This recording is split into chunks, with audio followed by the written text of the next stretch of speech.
आलो बोहू आज्ञा बो सकाଳେ जलଖିଆ କରିଥିଲି ଏବେ କ'ଣ ଭୋକ କଲାଣି ଡାକ୍ତର ମୋତେ ଆଡ଼ୁ ସାଡ଼ୁ ଖାଇବାକୁ ମନା କରିଛନ୍ତି।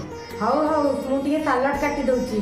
ସାଲାଡ଼ ଗୁଡ଼ାକ ମୋ ଦାନ୍ତରେ ଚୋବେଇ ପାରୁନି ବା। ହଉ ହଉ 2 ମିନିଟ୍ ଅପେକ୍ଷା କର, ସାଙ୍ଗେ ସାଙ୍ଗେ ଗୋଟେ ସ୍ପେଶାଲ ଆଇଟମ ବନେଇ ଦଉଛି।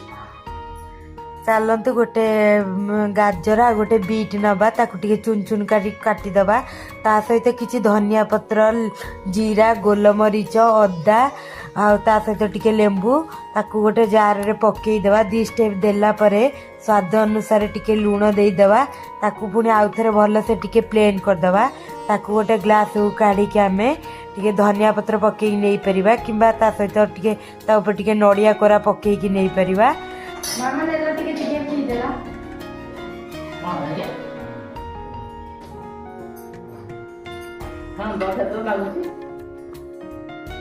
ଆଜି ମୁଁ ବନେଇଥିଲି ଶାଶୁ ଶ୍ୱଶୁରଙ୍କ ପାଇଁ ଗାଜର ଆଉ ବିଟ୍ର ଗୋଟେ ବଢ଼ିଆ ଜୁସ୍। ଏଥିରେ ଧନିଆ ପତ୍ର ବି ଆଡ଼୍ କରିଥିଲି। ଗାଜର ବିଟ୍ର ରସ ରକ୍ତକୁ ଶୁଦ୍ଧ କରିବାରେ ହେଲ୍ପଫୁଲ୍ ହେଇଥାଏ। ଆମ ହୃଦୟ ବହୁତ ଭଲ ରୁହେ। ଧନିଆ ପତ୍ର ସେଥିରେ ଆଡ଼୍ ହେବା କାରଣରୁ ହଜମ ଶକ୍ତି ବଢ଼େ, ଶରୀରରେ ବିଷାକ୍ତ ଦ୍ରବ୍ୟ ବାହାରିଯାଏ। ଏହି ମିଶ୍ରଣ ରୋଗ ପ୍ରତିରୋଧକ ଶକ୍ତି ବଢ଼ାଇ ଦେହକୁ ତାଜା ଓ ଉର୍ଜାମାନ ରଖେ। ଦାନ୍ତ ନଥିବା କାରଣରୁ ବୟସ୍କ ଲୋକମାନେ ସାଲାଡ ଖାଇବାକୁ ଅନିଚ୍ଛା ପ୍ରକାଶ କରନ୍ତି। ଯଦି ଏପରି ଜୁସ୍ ବନେଇକି ତାଙ୍କୁ ଦେବା, ତାଙ୍କର ଡେଲି ଫାଇବର ରିକ୍ୱାରମେଣ୍ଟ ଫିଲ୍ଅପ୍ ହୋଇପାରିବ।